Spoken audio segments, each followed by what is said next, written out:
وَأَوْفُوا بِعَهْدِ اللَّهِ إِذَا عَاهَدتُّمْ، یہ جو چند آیات اب آگے آ رہی ہیں یہ مشکلات القرآن میں سے ہیں، اس میں کافی مفسرین کے مابین اختلافات بھی ہیں، لیکن میں نے جتنا بھی غور و فکر کیا ہے اور جن حضرات کی آراء سے مجھے اتفاق ہے وہ میں بیان کروں گا، باقی ساری آراء میں بیان نہیں کر سکتا۔ یہاں میرے نزدیک یہاں سے اصل میں اہل کتاب کی طرف روئے سخن ہے۔ میں آپ کو بتا چکا ہوں کہ مکی صورتوں میں اہل کتاب سے براہ راست خطاب نہیں ہے، یا بنی اسرائیل یا اہل الکتاب نہیں ملے گا، لیکن سورہ انعام ہی سے بات شروع ہو گئی تھی، کچھ نہ کچھ ان کی طرف روئے سخن ہے، اشارے ہیں، اس لیے کہ یہ دور ایسا تھا کہ جس میں مدینے میں خبریں پہنچ چکی تھی، محمد رسول اللہ صلی اللہ علیہ وسلم نے نبوت کا دعویٰ کیا ہے، اہل کتاب کے کان بھی کھڑے ہو چکے تھے، ان میں سے کچھ لوگ تھے پہچان بھی چکے تھے، اور وہ یہ کہ گویا کہ منتظر بھی ہوں گے کہ اب ہم ان کی تصدیق کریں گے، ذرا اور دیکھ لیں، ذرا اور ان کے بارے میں صحیح معلومات ہمیں حاصل ہو جائیں۔ کچھ لوگوں کے اندر حسد کی آگ اسی وقت سے بھڑک چکی ہوگی، وہی ہے کہ جنہوں نے سکھا پڑھا کر پوچھا تھا کہ ان سے پوچھو اگر یہ نبی ہونے کا دعویٰ کرتے ہیں تو یہ بنی اسرائیل مصر کیسے پہنچ گئے تھے؟ یہ تو حضرت ابراہیم علیہ السلام کی نسل سے تھے، حضرت ابراہیم تو فلسطین میں رہتے تھے، الخلیل میں وہ دفن ہیں، یہ مصر کیسے پہنچ گئے جو حضرت موسیٰ علیہ السلام نے لے کر وہاں سے آئے؟ تو پوری سورہ مبارکہ سورہ یوسف جو ہم پڑھ چکے ہیں کہ کیا شکل بنی، کیا سبب بنا، کیا حالات تھے جن میں کہ بنی اسرائیل وہاں جا کر آباد ہوئے۔ تو اس طرح سے اب یہاں پہ اصل میں روئے سخن ان کی طرف ہے۔ وَأَوْفُوا بِعَهْدِ اللَّهِ إِذَا عَاهَدتُّمْ وَلَا تَنقُضُوا الْأَيْمَانَ بَعْدَ تَوْكِيدِهَا، اور دیکھو اللہ کے عہد کو پورا کرو جبکہ تم وہ عہد کر چکے ہو۔ جو بنی اسرائیل سے اِذْ أَخَذَ اللَّهُ مِيثَاقَكُمْ، وہ جو بار بار آیا ہے، یہ تو تفصیل تو پھر جو ہے مدنی صورتوں میں آئی ہے جو ہم پڑھ چکے ہیں، وہ بعد میں نازل ہوں گی، ابھی گویا کہ اس کی طرف اشارہ کیا جا رہا ہے تاکہ جو ان کے صاحب علم ہیں وہ بات کو پا لیں، سمجھ لیں۔ عاقلہ را اشارہ کافی است۔ وَأَوْفُوا بِعَهْدِ اللَّهِ إِذَا عَاهَدتُّمْ، دیکھو اللہ کے عہد کو پورا کرو جب کہ تم نے عہد کیا ہے۔ وَلَا تَنقُضُوا الْأَيْمَانَ بَعْدَ تَوْكِيدِهَا، اور اپنی قسموں کو مضبوطی سے باندھنے کے بعد مت توڑا کرو۔ وَقَدْ جَعَلْتُمُ اللَّهَ عَلَيْكُمْ كَفِيلًا، اور اس پر تم نے اللہ کو کفیل بنایا ہے، اللہ کو گواہ بنا کر قسمیں کھائی ہیں، اللہ کو گواہ بنا کر تم نے عہد کیے تھے۔ إِنَّ اللَّهَ يَعْلَمُ مَا تَفْعَلُونَ، اللہ جانتا ہے جو کچھ کہ تم کر رہے ہو۔ وَلَا تَكُونُوا كَالَّتِي نَقَضَتْ غَزْلَهَا مِن بَعْدِ قُوَّةٍ أَنْكَاثًا، اس عورت کے مانند نہ بن جاؤ، اس دیوانی عورت کے مانند کہ جس نے بڑی محنت اور مشقت سے سوت کاٹا اور پھر اسے ٹکڑے ٹکڑے کر دیا۔ یہ گویا کہ ایک تمثیل دی گئی ہے،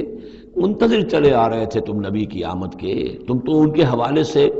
اپنے جو لوگ تھے یہاں کے عرب انہیں دھمکایا کرتے تھے کہ جب وہ آئیں گے تو ہم ان کے ساتھ ہو کر جنگ کریں گے، تو پھر یہ کہ تم ہمیں کبھی شکست نہیں دے سکو گے۔ اب یہ کیا ہو رہا ہے کہ جب اس نبی کا ظہور ہو رہا ہے تو اب تمہارے دل میں طرح طرح کے خیالات آ رہے ہیں، تو کیا اس بوڑھی عورت کی طرح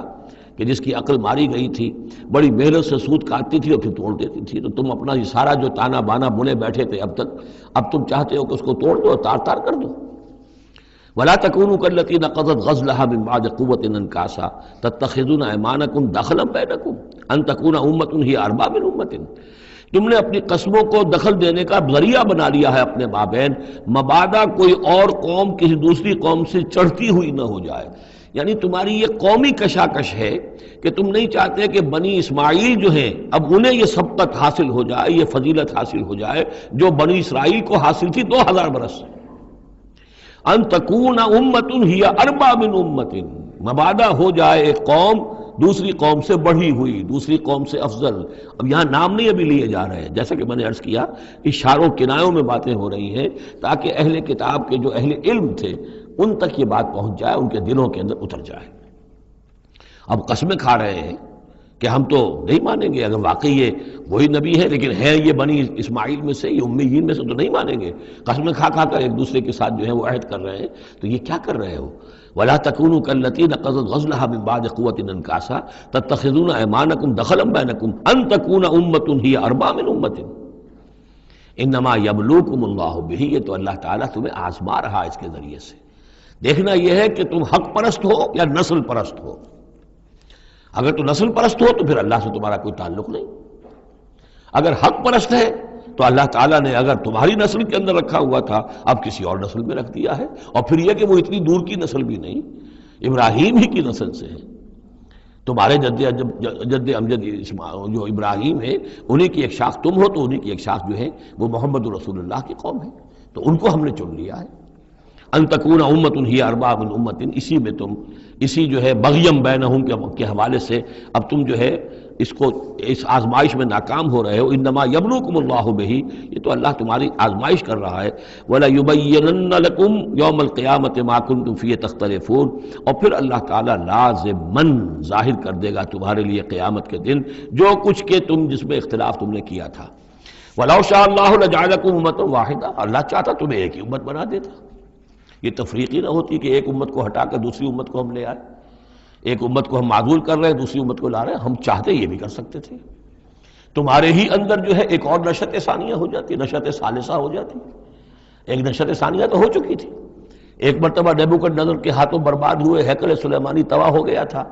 پھر حضرت عزیر علیہ السلام کی دعوت توبہ اور اصلاح کے ذریعے سے تمہارے اندر دوبارہ ایک زندگی پیدا ہو گئی، تمہیں پھر ایک اور عروج ہوا، اب کر سکتے تھے یہ، اب پھر تیسری مرتبہ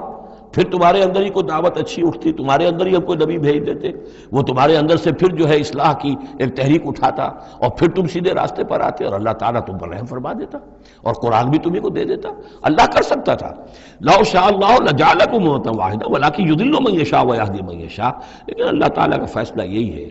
وہ ہدایت دیتا ہے جو چاہتا ہے اور وہ ہدایت اور گمراہ کرتا ہے جس کو چاہتا ہے، اور یہ دونوں ترجمے ہوں گے، وہ ہدایت دیتا ہے اس کو جو ہدایت کا طالب ہے اور گمراہ کرتا ہے اس کو جو گمراہی کا طالب ہے۔ وَلَتُسْأَلُنَّ عَمَّا كُنتُمْ تَعْمَلُونَ، اور تم سے پوچھا جائے گا، باس پرس ہوگی اب جو کچھ تم کر رہے ہو، تم ایک بہت بڑے امتحان سے اب دو چار ہو رہے ہو، تمہارے پاس علم ہے، تمہارے پاس کتاب ہے۔ اب وہ انداز یاد کیجئے کہ جو سورہ بقرہ کے 5ویں رکوع میں یا بنی اسرائیل اذکروا نعمتی التی انعمت علیکم واوفوا بعہدی اوف بعہدکم وایای فارہبون وآمنوا بما انزلت مصدقا لما معکم ولا تکونوا اول کافر بہ ولا تشتروا بآیاتی ثمنا قلیلا وایای فاتقون ولا تلبسوا الحق بالباطل وتکتموا الحق وانتم تعلمون۔ وہی تو بات شروع ہوئی تھی، اوفوا بعہد اللہ اذا عاہدتم، یا بنی اسرائیل اذکروا نعمتی التی انعمت علیکم واوفوا بعہدی اوف بعہدکم وایای فارہبون۔ یہ در حقیقت یہ آیات جو ہیں یہ تمہید ہیں گویا کہ سورہ بقرہ کے 5ویں رکوع میں جو آیات آئی ہیں ان کی۔ وَلَا تَتَّخِذُوا أَيْمَانَكُمْ دَخَلًا بَيْنَكُمْ فَتَزِلَّ قَدَمٌ بَعْدَ ثُبُوتِهَا۔ اب دیکھو اپنی قسمیں جو کھا کھا کے اب تم ایک دوسرے کے ساتھ معاہدے کر رہے ہو کہ ہم نہیں مانیں گے، نہیں مان لائیں گے، نہ ان قسموں کو تم اپنے درمیان دھوکے کا ذریعہ بناؤ کہ ایک قدم جمنے کے بعد اور پھسل جائے، تمہارے دل میں بات آ چکی ہے، تم پہچان چکے ہو، یعرفونہ کما یعرفون ابناہم، اب تم پھسلو گے تو ظاہر بات ہے کہ فَانْحَارَ بِهِ فِي نَارِ جہنم، تو پھر تو یہ کہ سیدھے سیدھے جہنم کی آگ میں گرو گے۔ وَتَذُوقُوا السُّوءَ بِمَا صَدَدتُّم عَن سَبِيلِ اللَّهِ، اور تمہیں برائی کا مزہ چکھنا پڑے، عذاب کا مزہ چکھنا پڑے بسبب اس کے کہ تم نے روکا لوگوں کو اللہ کے راستے سے۔ تمہیں تو چاہیے تھا کہ سب سے پہلے کھڑے ہو کر گواہی دیتے۔ وَمَنْ أَظْلَمُ مِمَّنْ كَتَبَ شَهَادَةً عِندَهُ مِنَ اللَّهِ، تم کہتے کہ ہاں بالکل ٹھیک ہے، ہماری کتابوں میں جو تھی یقیناً محمد اللہ کے رسول ہیں، سب سے پہلے تمہیں بڑھ کر ان کی توثیق کرنی چاہیے۔ وَلَا تَكُونُوا أَوَّلَ كَافِرٍ بِهِ، کہاں تم سب سے پہلے کافر ہوئے جا رہے ہو۔ وَلَكُمْ عَذَابٌ عَظِيمٌ، اور تمہارے لیے بہت بڑا عذاب ہے۔ وَلَا تَشْتَرُوا بِعَهْدِ اللَّهِ ثَمَنًا قَلِيلًا، دیکھو اللہ کے اس عہد کو حقیر سی قیمت کے عوض فروخت نہ کرو۔ انما عند اللہ هو خیر لکم، جو کچھ اللہ کے پاس ہے وہ بہت بہتر ہے، جو اس کی نعمتیں ہیں، انعام ہیں، آخرت کی نعمتیں ہیں، جنت کی نعمتیں ہیں، تم ان کو ہاتھ سے دے رہے ہو، گنوا رہے ہو، اور دنیا کی یہ تھوڑی سی حیثیت، اپنی مسند، اپنی چودراہٹ، اپنی مشیخیت جو ہے اس کو تم چھوڑنے کو تیار نہیں ہو۔ ان کنتم تعلمون، اگر تم علم رکھتے ہو۔ ما عندکم ینفد وما عند اللہ باق، جو تمہارے پاس ہے وہ ختم ہو جائے گا